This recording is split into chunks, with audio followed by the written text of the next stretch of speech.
గతంలో లేని విషయాలు కూడా మీరు మీ కుటుంబం నుంచి కూడా మాకు తెలియజేశారు. చాలా సంతోషం. గతంలో మరిది భవిష్యత్తులో కూడా మీ సహాయ సహకారాలు మా కుటుంబాలు అంటే మా ఆర్యవైశ్యాలకు ఉండాలని చెప్పి కోరుకుంటున్నాను. తర్వాత సిరిలో ఒక మాట మాట్లాడి ఆ తర్వాత యువనాయకుడు భూమా కిషోర్ రెడ్డి గారు మాట్లాడతారు. ఆర్యవైశ్యులు ముఖ్య పాత్రే కాదు, ఆర్యవైశ్యులు ఒక్కొక్క వ్యక్తి అతని ఓటే కాదు, రైతుతో ప్రతి వ్యక్తితో సత్సంబంధాలు ఉంటాయి. అంతా కూడా ఫ్రెండ్లీగా మాట్లాడుకోగలుగుతుంటాం మన ఆర్యవైశ్యులు. వేరే వాళ్ళు వేరే వ్యాపారస్తులు ఆ సరుకులు కట్టేంత వరకు ఏం రాజకీయం ఎట్లుంది అది ఇది మాట్లాడుకుంటా వీళ్ళు ప్రభావితం ఎక్కువగా చేయగలుగుతారు మా వైశ్యాసు. వీళ్ళు ప్రభావితం చేస్తే ఖచ్చితంగా అంటే మనం ప్రభావితం ఖచ్చితంగా చేయాలనే ఉద్దేశంతో చెప్తా ఉండ. మన నాన్నగారు చేసినటువంటి మంచి పనులు అయితేనేమి మనకి ఎటువంటి సహాయ సహకారాలు అందిస్తున్నారని చెప్పేసి గతంలో సేల్ ట్యాక్స్ ఆఫీసర్ వచ్చేసి మన పట్లగడ్డికి వచ్చి ఒకడు హల్చర్ చేయడానికి వచ్చాడు. ఒకటే ఒక ఫోన్ కాల్ చేసినాం, వాడు అడ్రస్ కూడా లేడు, వెళ్ళిపోయాడు. అంటే మేము ఇబ్బంది పెట్టదలుచుకోలేదు, ఎమ్మెల్యే గారు ఫోన్ చేశారని చెప్పేసి వాడు చాలా డిమాండ్ చేశాడు. ఇవన్నీ కూడా రోజ్ బిస్కెట్లది ఒకటి సమస్య జరిగింది. ఏదో ఒకడు వాడు ఉద్దేశపూర్వకంగా మందు పెట్టి చంపేసి పిల్లలను ఈ ఆర్యవైశ్యుల మీద పడ్డాడు, కేసు పెట్టేసి. దానికి ఎంతో సహకరించారు నాన్నగారు. మనకు పిలుస్తానే పలుకుతూ ఉన్నాడు. మనకు ఏం డెవలప్మెంటు ఏం జరుగుతుంటే మన కళ్ళ ముందర అందరికీ ప్రత్యక్షంగా వస్తుంది. మన ఆర్యవైశ్యులకు కావాల్సింది ఒకటే ఒకటి, ఏంటి? మనల్ని ఇబ్బంది పెట్టకూడదు. అవతల వ్యక్తి మన ఆస్తుల జోలికి కానీ మనల్ని ఇబ్బంది పెట్టడం కానీ మనల్ని గలాట పెట్టడం అటువంటి నేచరు ఇక్కడ లేదు. మనకి ఆలోచన చేసేటువంటి నేచర్ అది. ఏ నేచర్కి మనము ప్రోత్సాహం చేయాలో మీరే ఇతరులకు కూడా చెప్పగలిగే కెపాసిటీ ఉంది. అంటే వచ్చినానికి అని చెప్పి మనము ఇచ్చేయచ్చు, మోటివేట్ చేయొచ్చు ప్రతి ఒక్కరిని. ఆ మోటివేట్ చేసే టైం మన కాడ మాత్రమే ఉంటుంది, ఇతరుల కాడ. సభాముఖంగా తెలియజేస్తున్నాను, సహకరిద్దాం మనం. అదే విధంగా మనం గట్టిగా అడుగుదాం, మనం హక్కు మాకు ఇంతమంది జనాభా ఉన్నాము, ఇంతమంది మేము గతంలో మీకు సపోర్ట్. ఇక్కడ విచ్చేసిన ఆర్యవైశ్య సభ్యులు సోదరులందరికీ నా ధన్యవాదాలు తెలియజేస్తున్నాను. ఈరోజు ఆర్లగడ్డ నియోజకవర్గం విషయానికి వస్తే మీ అందరికీ తెలుసు, ఈ 5 సంవత్సరాల్లో చాలా వరకు ఎక్కడే కానీ పర్సనల్ ఇబ్బందులు కానీ అలాంటివి లేకుండా జరుగుతున్నాయి. వ్యాపారాలు అయితేనేమి ఇంకొకటి అయితేనేమి అందరూ ప్రశాంతంగా చేసుకుంటున్నారు. కొంతమందికి ఏమో ఒక డౌట్ ఉంది. చాలా రోజులు కిషోర్ రెడ్డి నానిని వ్యతిరేకించాడు, చాలా ఇదిగా మాట్లాడారని చాలామందికి ఉంది.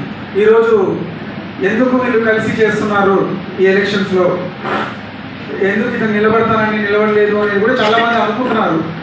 బట్ దానికి ఈరోజు సమాధానం చెప్పాల్సిన పరిస్థితి ఉంది. గతంలో మా కుటుంబంలో మా పిన్ని కానీ మా బాబాయ్ భూమనారెడ్డి గారు కానీ, గతంలో మా పెద్దనాన్న శేఖర్ రెడ్డి గారు కానీ, మా నాన్నతో కానీ మీ ఆర్యవైశ్యులతో చాలా రిలేషన్స్ ఉండేది. సునీల్ కూడా చెప్పడం జరిగింది, గతంలో గంగుల కుటుంబానికి వైశ్యులు చాలా తక్కువ చేసేవాళ్ళు అని. దీనికి ఈరోజు ఈ పరిస్థితి భూమా కుటుంబానికి రావడానికి కారణం కేవలం ఈ 10 సంవత్సరాల నుండే మా పిన్ని చనిపోయిన తర్వాత జరిగే రాజకీయ పరిణామాలు కానీ, తర్వాత ఎస్వి నాయుడు తాత చనిపోయిన తర్వాత జరిగే పరిణామాలతో ఈ పరిస్థితి వస్తూ వచ్చింది. ఎందుకంటే గతంలో మా పిన్ని బాబాయ్ కానీ ఎలాంటి రాజకీయాలు ఎంకరేజ్ చేసేవారంటే ఆర్యవైశ్యుల్ని కానీ వ్యాపారస్తుల్ని కానీ ఎక్కడే కానీ ఎవరు డిస్టర్బ్ చేయకూడదు అనే విధంగా మా పిన్ని పోయేది. కానీ ఎప్పుడైతే వాళ్ళు చనిపోయారో ఈరోజు ఉన్న నాయకులు ఎవరైతే వాళ్ళ పేరు చెప్పుకొని మేము వాళ్ళ వారసులం అని చెప్పుకొని తిరుగుతున్న రౌడీ నాయకులు అయినారో ఈరోజు పరిస్థితి. ఆర్లగడ్డ అఖిలప్రియ కానీ తన భర్త భార్గవరామ్ కానీ చేసే కొన్ని శ్రేష్టలు మీ అందరికీ తెలుసు. గతంలో వాళ్ళ నాయకుడు నారా లోకేష్ వచ్చినప్పుడు వాళ్ళ మాట్లాడే భాష కానీ వాళ్ళ విధానాలు కానీ పొడగల్లారా నరుకుతాం చంపుతాం ఏంటది, ఇలాంటి వాళ్ళని మన నాయకులుగా ఎన్నుకోవాల్సింది. రెడ్డి గారికి, అదే కిషన్ రెడ్డి గారికి, మన Vijaya dairy chairman SV Jaganmohan Reddy గారికి, మన వైఎస్ఆర్సీపీ నాయకులు భూమా కిషోర్ రెడ్డి గారికి, అదేవిధంగా వేణుగోపాల్ గారికి, అదేవిధంగా గారికి, వినోద్ గారికి, ఇంకా చంద్రశేఖర్ అన్న గారికి, ఇంకా వేదిక మీద ఉన్న పెద్దలందరికీ, ఇక్కడికి విచ్చేసినటువంటి ఆర్యవైశ్య సోదరులందరికీ కూడా పేరు పేరున నమస్కారాలు తెలియజేస్తున్నాను. ఈరోజు ముఖ్యంగా కూడా మనందరం కూడా ఇక్కడ సమావేశం అవడానికి ముఖ్య కారణం రేపు మే 13న జరగబోయే జనరల్ ఎలక్షన్స్లో మళ్ళా తిరిగి మీ మద్దతు కోరడానికి ఇక్కడికి విచ్చేయడం జరిగింది. ఈరోజు పెద్దలందరూ కూడా మాట్లాడినారు, అన్ని విషయాలు కూడా కూలంకషంగా చెప్పారు. ఆలగడ్డ ఏ విధంగా ఉండింది, ఈరోజు ఏ విధంగా రూపాంతరం చెందుతూ ఉంది, ఏ విధంగా ప్రశాంతంగా తయారవుతూ ఉంది. ఎప్పుడు కూడా మా పెదనాన్నగారు గంగుల ప్రతాప్ రెడ్డి గారు కానీ, మా నాన్నగారు కానీ, మా బాబాయ్ కానీ, మా పెద్దనాన్న, మా కుటుంబం అంతా కూడా ఎప్పుడు కూడా మాకు ఒకటే చెప్తా వచ్చారు. ఇప్పుడు మీరు ఒకటి ఆలోచన చేయండి. ఇందాక వేణుగారు అన్నారు, నంద్యాల ఎందుకు అంత ఫాస్ట్గా అభివృద్ధి చెందింది, పొద్దుటూరు ఎందుకు అంత ఫాస్ట్గా అభివృద్ధి చెందింది, హైదరాబాద్ ఎందుకు అంత ఫాస్ట్గా అభివృద్ధి చెందింది. అక్కడ నువ్వు వెళ్ళి ఒక వ్యాపారం చేయాలంటే ఎవడి పర్మిషన్ అవసరం లేదు. ప్రభుత్వ పరంగా ఏవైతే పర్మిషన్లు ఉంటాయో ఆ పర్మిషన్లు తీసుకొని నువ్వు వ్యాపారం పెట్టుకుంటే ఖచ్చితంగా నీ వ్యాపారానికి ఎటువంటి ఇబ్బంది ఉండదు. ఈరోజు ఒక ప్రాంతం ప్రశాంతంగా ఉందంటే ఆటోమేటిక్గా అభివృద్ధి అనేది జరుగుతుంది. ముందు ఆ ప్రాంతం ప్రశాంతంగా ఉండాలి. ఈరోజు మనమే ఉంటాం, ఈ దారిలో ఒక గలాటా జరుగుతుంది అని అంటే రూట్ మార్చుకొని పక్క రూట్లో పోతాం. ఎందుకు అక్కడ టైం వేస్ట్, మనకు సంబంధం ఉన్నా లేకపోయినా ఏం మన నెత్తికి వస్తుందని పక్క నుంచి వెళ్ళిపోతాం. మరి ముందు మన ప్రాంతం ప్రశాంతంగా ఉంటే డెవలప్మెంట్ అనేది ఆటోమేటిక్గా దానికే అదే ఖచ్చితంగా జరుగుతుంది. అది మీరందరూ కూడా గుర్తించాలని చెప్పేసి నేను కోరుతా ఉన్నాను.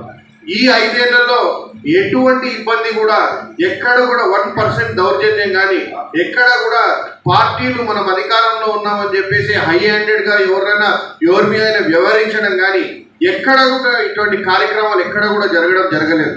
పూర్తి కూడా స్వేచ్ఛగా ఎవరు వ్యాపారం వాళ్ళు చేసుకునే విధంగా, ఎవరికి ఇబ్బంది కలగనీయకుండా, అదేవిధంగా వాళ్ళకి ఏమైనా సమస్య ఉండి మన దృష్టికి వస్తే ఖచ్చితంగా 100% ఆ సమస్యను పరిష్కరించే విధంగా మనం ప్రయత్నం చేయడం జరిగింది. కానీ ఎక్కడ కూడా ఎవరిని ఇబ్బంది పెట్టే ప్రయత్నం నేను చేయలేదు. మీ అందరూ కూడా ఒకటి గమనించాలా, 2012లో ఒక బై ఎలక్షన్ జరిగింది ఆలగడ్డలో. నేను ఎందుకు చెప్తున్నానంటే, నేను ఆలగడ్డకు సంబంధించిన ఒక ఆర్యవైశ్య సోదరుడు ఒక పెద్ద మనిషి దగ్గరికి వెళ్ళినప్పుడు ఆయన చెప్పిన విషయం ఇది. మేము ఇద్దరం కూడా ఒక పని మీద కర్నూలు పోయినప్పుడు టీజీ వెంకటేష్ గారిని కలవడం జరిగింది. 2012 బై ఎలక్షన్లో ఆయన ఒక మంత్రి హోదాలో ఆలగడ్డకు రావడం జరిగింది. ఆ రోజు నేను అమావాస్యకు వస్తానంటే ఎవరు కూడా తాళం తీసే పరిస్థితి లేదు. దాని తర్వాత ఆయన నేను ఒక మంత్రి హోదాలో కాదు ఒక ఆర్యవైశ్యుడిగా వస్తానయ్యా అని అడిగితే ఎవరు కూడా ఇన్వైట్ చేసే పరిస్థితి లేదు. అది ఆయన నోటాల నేను ఆలగడ్డకు సంబంధించిన ఒక ఆర్యవైశ్య సోదరుడు వెళ్తే ఆయనే చెప్పాడు, ఈ పరిస్థితుల్లో ఉన్నారయ్యా, ఇంకా మీ ప్రాంతం ఎప్పుడు అభివృద్ధి చెందుతుందయ్యా మీ ప్రాంతం అని. ఈరోజు అటువంటి పరిస్థితి నుంచి ఒక ఆర్యవైశ్యలకి ఒక కౌన్సిలర్ ఇచ్చి, అది కూడా ఎనానమస్గా ఈరోజు కౌన్సిలర్ని చేయడం జరిగింది. ఈరోజు రమణన్న ఇందాక నువ్వు అడిగినావు, దానికి జగనన్న సమాధానం చెప్పినారు. ఏంటంటే మన ప్రభుత్వంలో తెలుసు ఎస్సీ ఎస్టీ బీసీ మైనారిటీలకు పెద్దపీట వేస్తూ ఉంటారు జగన్మోహన్ రెడ్డి గారు. కాబట్టి ఓసీకి చైర్మన్ వచ్చింది కాబట్టి 2 వైస్ చైర్మన్లు కూడా మనం బీసీలకి ఎస్సీలకి అకామిడేట్ చేయాల్సి. అయినప్పటికీ మనము ఒక ఆర్యవైశ్య సోదరికి ఆర్ఎస్ రమణ గారు మన చాగల్మరికి సంబంధించిన ఆయన భార్యకి స్టేట్ ఫైనాన్స్ కార్పొరేషన్ అంటే చాలా ముఖ్యమైన కార్పొరేషన్లో డైరెక్టర్గా ఆమెని నియామకం చేయడం. నాకున్న అవకాశం వరకు ప్రతి ఒక్కరికి కూడా న్యాయం చేయాలనే ప్రయత్నం చేస్తున్నప్పటి నుంచి అబ్బ తిమ్మారెడ్డి గారు ఉన్నప్పటి నుంచి మీరు చూస్తూ ఉన్నారు. ఏ రోజు కూడా ఎవరిని కూడా ఫోర్స్ చేసి ఏ పని చేయించాలని ప్రయత్నం చేయలేదు. మేము వీలైతే అమ్మా ఈ మంచి చేసినాం మాకు సాయం చేయండి, మీకు అండగా ఉంటాం, ఈ ఇబ్బంది లేకుండా చేస్తాం, మేము సాయం చేయండి అని మేము అడుగుతూనే ఉన్నాం. కానీ ఏ రోజు కూడా ఎవరిని బలవంతంగా మా వైపు తెచ్చుకోవాలనో బలవంతం చేసి ఇబ్బంది పెట్టాలనో కానీ మేము ఎక్కడ కూడా ఈ రోజు వరకు మేము చేసిన దాఖలాలు కానీ ప్రయత్నాలు కానీ రావు. ఈరోజు ఇందాక కిషోర్ రెడ్డి గారు చెప్పారు ఏ విధంగా ఈరోజు ఆలగడ్డ పరిస్థితి ఉంది అని చెప్పేసి. ఈరోజు నా దగ్గరికే 3 కేసులు వచ్చినాయి. 3 కేసులు కూడా అనామకులు 3. అంటే ఒక అనామకులు అంటే ఆఖరికి మనం అనుకోవాలంటే పొట్ట మీద చెత్తకు దిక్కులేనటోళ్ళు పోయి కోట్ల విలువైన భూముల్ని రిజిస్టర్ చేసుకున్నారు. ఎట్లా రిజిస్టర్ చేసుకున్నారయ్యా మీరు అంటే దానికి సమాధానం ఉండదు. వాళ్ళు లీగల్గా ఏదైనా మూవ్ అయితే ఆ రిజిస్ట్రేషన్ క్యాన్సిల్ అవుతాయి. వాళ్ళు తిరగబడలేనటోళ్ళు బయటికి రాలేనటోళ్ళు అయితే లోపల సెటిల్మెంట్ జరిగి నీకు 50 పైసలా 20 పైసలా 10 పైసలా తీసుకొని పో, నోరు పూసుకొని పక్కన ఉన్నావు అని చెప్పిన పరిస్థితుల్లో ఈరోజు వాళ్ళు ఉన్నారు. సబ్స్క్రైబ్ చేయండి. రెగ్యులర్ నోటిఫికేషన్స్ కోసం బెల్ బటన్ని ప్రెస్ చేయండి.